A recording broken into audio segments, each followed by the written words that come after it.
There's a difference between loving to read and loving books.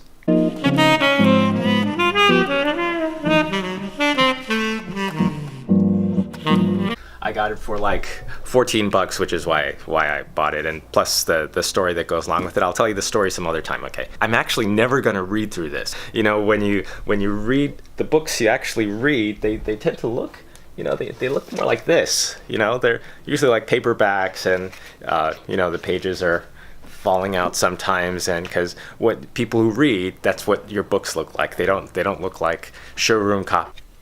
There's also a difference between loving to play music or loving to play guitar and loving guitars.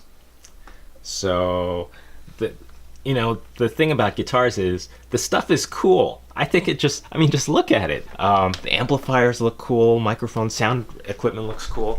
And so there's a big difference between loving to play music, play guitar, and loving guitar. There's also a difference between loving to ride motorcycles and loving the idea of motorcycles, because the thing about motorcycles is the jackets are really cool. You know, people buy motorcycle looking jackets just because they like the way they look. You know, and so guys get really into that, but not everyone actually goes out and ride.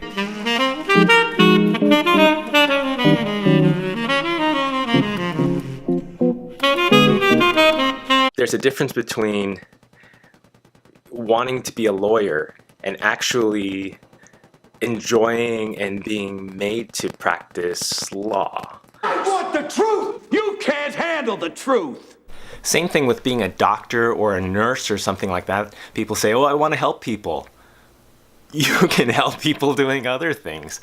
But in the same way, they're like these, we use this word sexy. There's some jobs that are just sexy, you know. These days, everyone talks about biz dev. I want to be in biz dev. I want to work on strategy. I went from working at a consulting company to working at an internet company, and everyone was talking about, I want to work at a .com. I want to work at a .com. And I remember someone was saying, we found there's this .com that will deliver toilet paper to your door. There was a TV show like in the 80s or 90s called LA Law.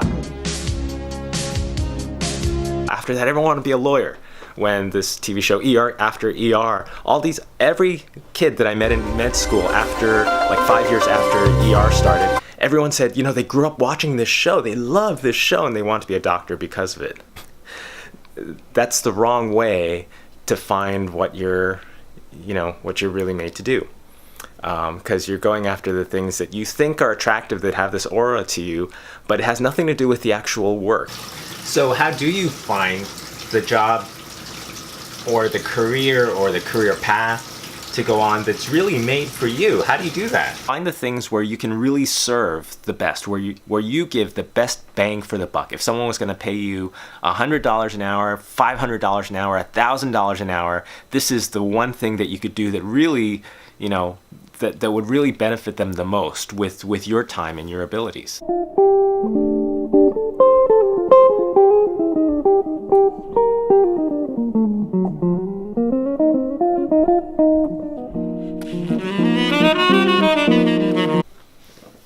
Step 2, I think, would be don't look down, whatever it is, don't look down on it. I need a haircut. So let's say your talent is cutting hair and you always wanted to be a surgeon or something like that. Hey, maybe surgeon is your thing, maybe it's not, but if it's not your calling, don't look down on stuff like cutting hair. Because, you know, have you ever seen like a really good person, like a kind person, like a wise person with a really bad haircut? If your gift is cutting hair, you can give people dignity by doing a good job. The last thing I'm going to say is when you're looking for your career path, the thing that you're really made to do here, the things, plural, that you're really made to do here, things that really fit with you, don't listen to your parents. Do not listen to your parents. Because they want the best for you, but they're not you. And so they're going to want you to be a doctor, lawyer, or something, or fulfill their life's dreams and passions, and it's not going to be you. Don't listen to your pastor if he tells you what kind of job you're supposed to do. It's just an opinion. Just take it for what it's worth. Don't listen to your friends. but instead you have to find the ways that you can serve the best. And it's not like one thing that you're made to do. You're made to do a lot of things. You have lots of gifts, lots of abilities. You just want to find the right paths where you're finding the things that you're wired for.